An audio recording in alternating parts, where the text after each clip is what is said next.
Welcome.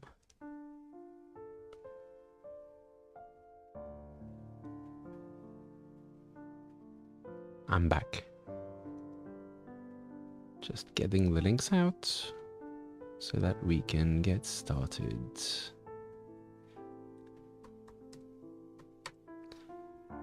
You may not know this, but at the beginning of each of these calls, I need to go and post on Twitter and on Discord. Let's see.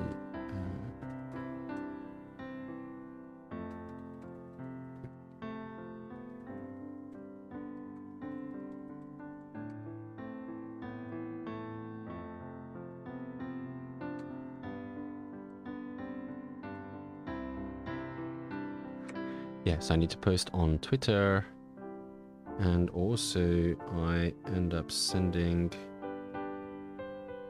well, let me show you.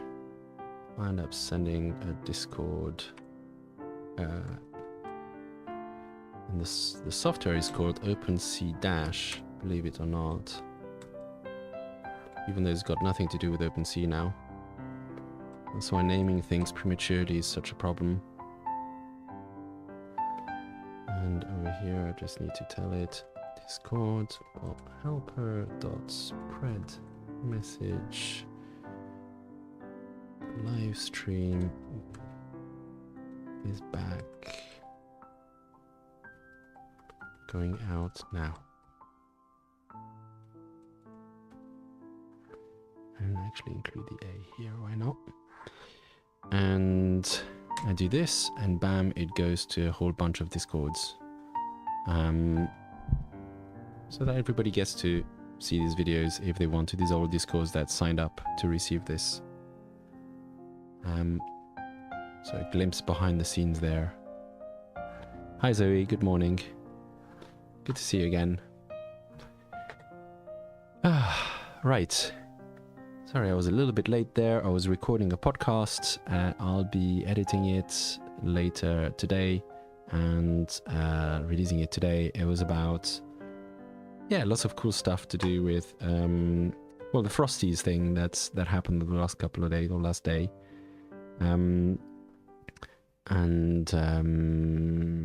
Yeah, like the NFT market and all that kind of stuff. So,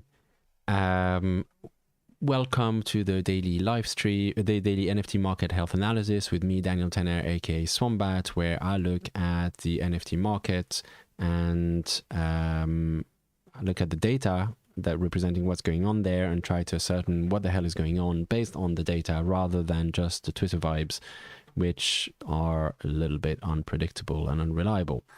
So, I'm back today. We missed yesterday because I was ill. That's a shame. It would have been nice to talk about things when we were here at this, or somewhere in the middle of this little pump.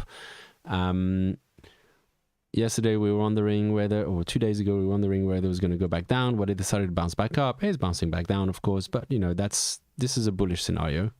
I like it.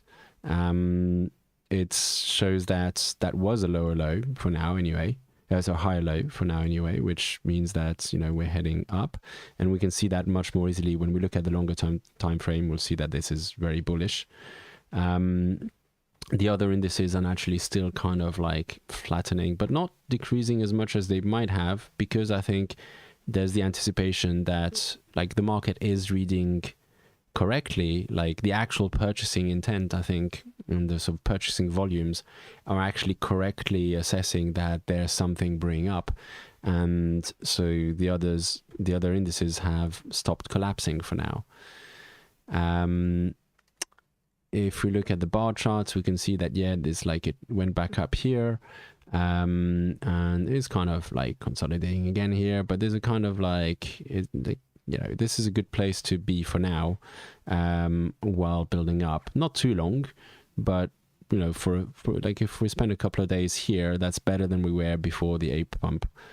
So we're at a higher volume, and so building slowly towards a healthier market. So that's good news from that perspective, I think. And The same is true, although less visible for the other indices. Most visible for Zeneca Old, of course, but that's the one that's most impacted by the top 10 anyway. It's kind of not really visible for Zeneca New or the women-led projects, but at least they're also clearly not descending anymore. If we look at the longer term picture here, we can see clearly that, okay, so like at least this line seems to be holding up. And, you know, yeah, like, I don't know how to draw this properly. Yeah, this is holding up and actually slightly more optimistic than what I've just drawn there. It's like slightly higher up, so it could still actually go back down here and still be on this line, and that's a reasonably optimistic bottom line for going up. That would mean that we'd be around here in about like a month or so, and here is basically bull market levels, so it would give us a few more weeks of slow ascent to get to the point where the worst days are bull market level. So that's pretty good, I think. We can see here, if we compare it, that we're at levels that are middle of the road in a bear market at this point. And that's not too bad. I mean, it's better than it's been for most of February, certainly. And yeah, on all these charts, the trend upwards, I mean, you can draw it in all sorts of ways. And of course, it is kind of arbitrary how you draw it. But it's hard not to see the upward trend, even if you completely ignore the ape coin spike there. Which kind of makes me think that the ape coin did absolutely nothing to change that trend. Like it just created some short-term volatility and no actual impact, no long-term impact, which is good enough for me. I'm happy to take that. I'd rather have that than have this be the end of the bull run that was beginning here. So we could well be continuing towards a healthy up there. I like that. If we look at the old projects, so Zeneca old projects, there, yeah, we're still well inside that U. Sorry for my poor drawing skills.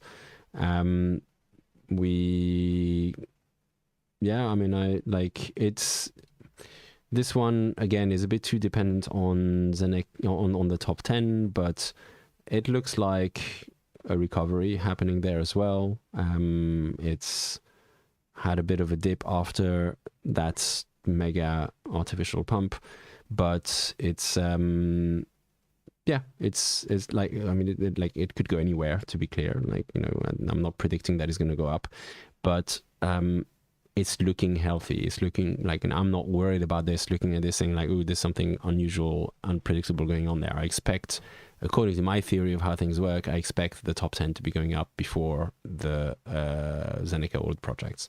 And that is what is happening, is going up, but it's not going up straight up like during a pump. So therefore, Zeneca old is not reacting quite the same way as it did here. Zeneca new, there, yeah, we're still not on an uptrend, but we're no longer on a downtrend. It definitely looks like we're going sideways now. Yeah, there's not like, again, there's not going to be a lot to see here until the top 10 starts pumping, I think, or starts going into bullish mode.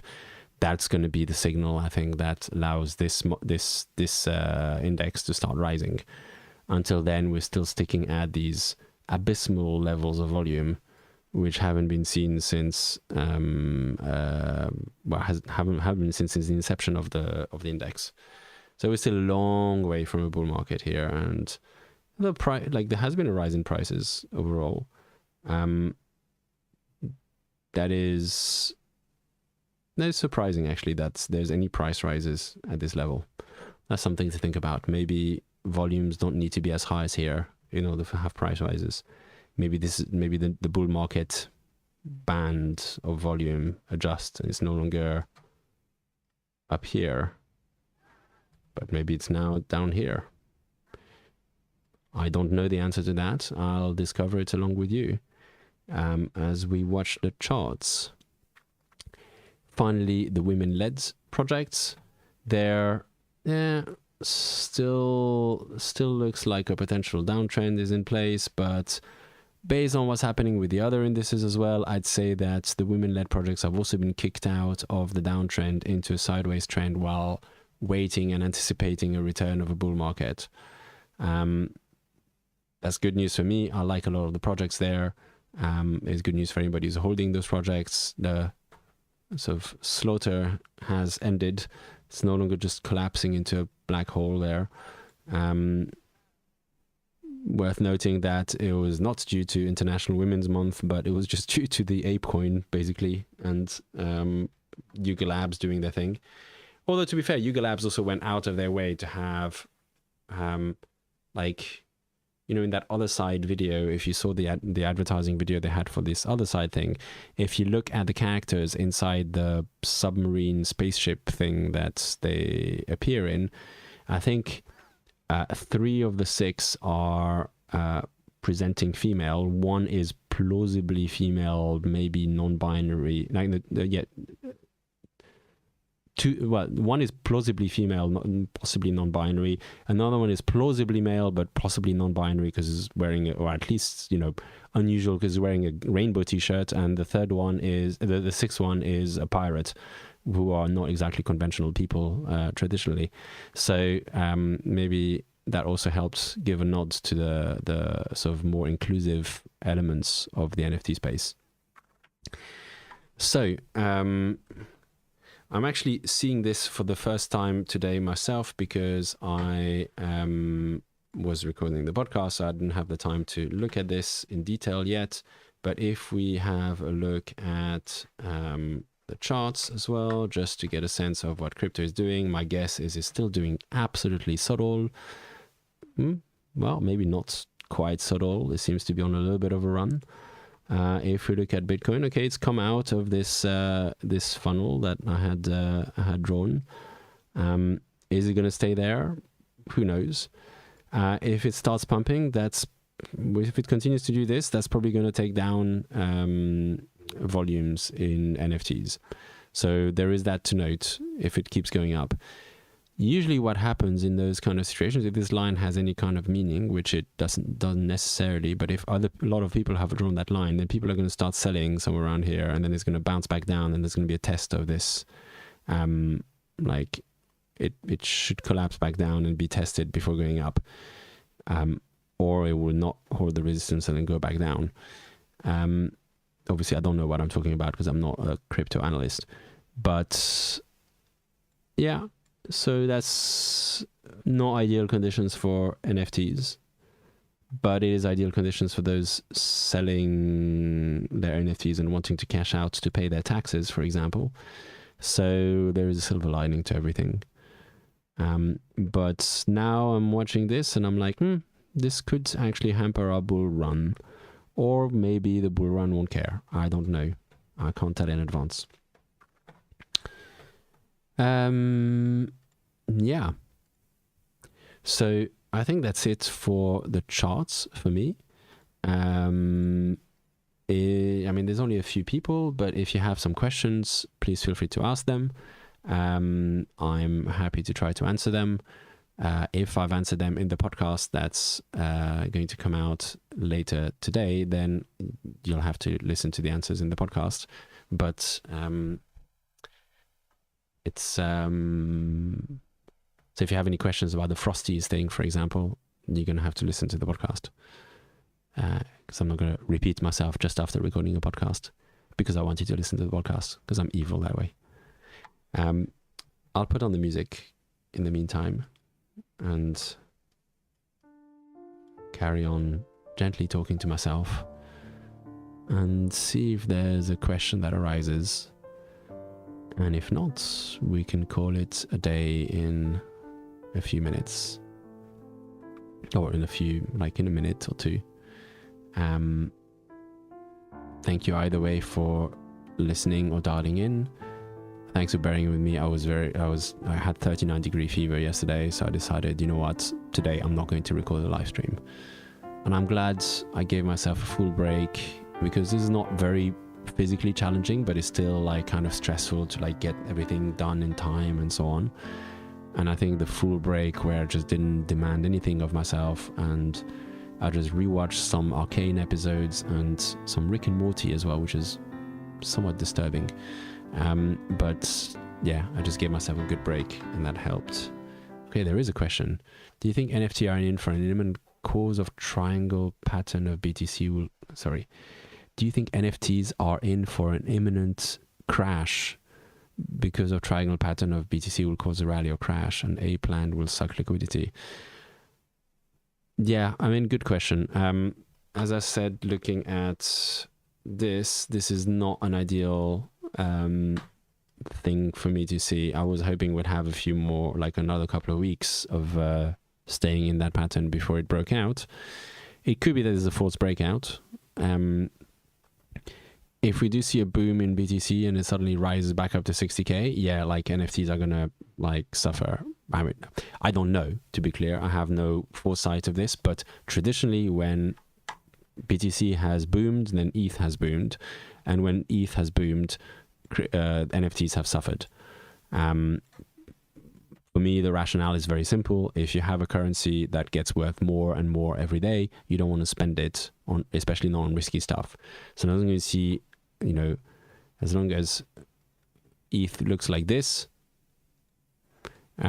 people are not going to be wanting to sell their ETH, like swap their ETH for NFTs that might not rise that much. Or even though, like, you know, if you look at the actual percentages, they're not that high. I mean, and you know, no, I don't think anybody expects this line to actually project infinitely into the future, but they just look at the fact that, well, there's a guaranteed win, or that they perceive to be a guaranteed win because ETH is just going up, and so they wait before spending it, and they hope that NFTs will go down, and because they wait, it becomes a self-fulfilling prophecies, and NFTs do go down because people undercut and blah blah blah, all that cycle stuff happens.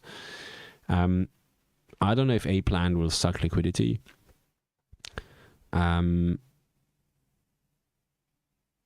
Maybe. I mean, I don't think. I don't know. Maybe it will. I don't think the. Like, I think the liquidity, this liquidity concept in like sucking liquidity thing is kind of a, like, you know, there's a constant drain on liquidity in the NFT space, but the constant inflow of money as well. You know, every Pixelmon and rug and whatever is sucking liquidity from the market. The question is not like, is liquidity, like, are people buying NFTs from owners of projects? Is what are those owners of projects doing with those with that liquidity? Are they making the NFT space more appealing, or are they just buying Lambos? And it's a bit like, you know, there's a kind of economic theory about what governments do when they do, for example, deleveraging and sort of inflation, when they print money and so on. And printing money in itself is not a bad thing.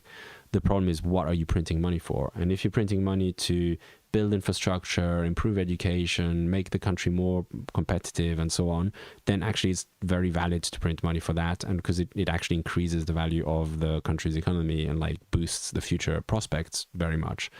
If, on the other hand, you're printing money to do sort of vanity projects and sort of pay off corruption and do all sorts of random crap that doesn't actually make things better, then that's really bad to print money in that way.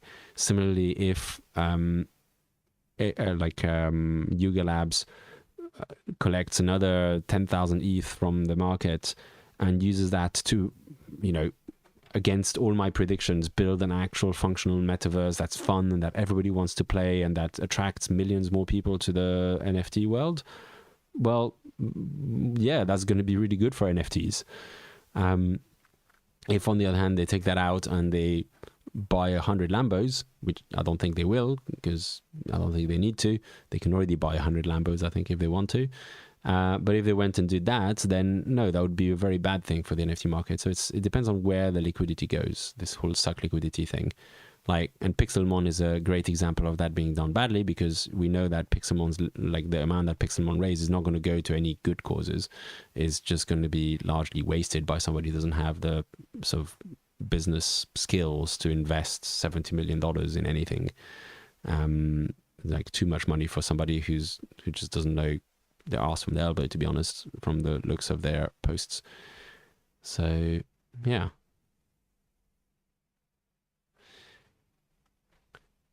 That was a good question. Thank you.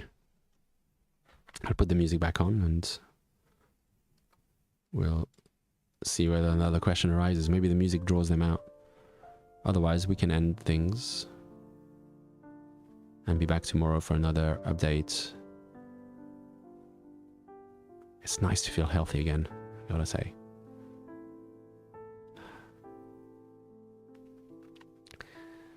Okay, we have another question. What is your current game plan? Were you still buying into project with midterm utility, i.e. fuck crystals? What that in this instance had utility in weak or frenzies golden cloud with the upcoming Dodge auction? So my current game plan is I'm still waiting for Hello Dukenzas, always jumping in at the last minute to ask for the NFT alpha. The NFT alpha is only invest in stuff that you have conviction in. That's your alpha for today. Take that in. So Kevin, my current game plan, I mean, bearing in mind I've been ill for 3 days, and so I haven't really been thinking about game plans that much in that time, is I'm still following my model of basically I only invest in stuff that that's where I can talk to the founders and I can get a sense of who the founders are. Talking about that, actually, anybody listening today, and actually this goes for Dickenses as well, in our live stream, in our podcast today, Gabby and I talk about how we evaluate projects. She's got a like slightly different but similar angle. Like, she does the same stuff but in a different way. And we talk about how we evaluate projects for investments.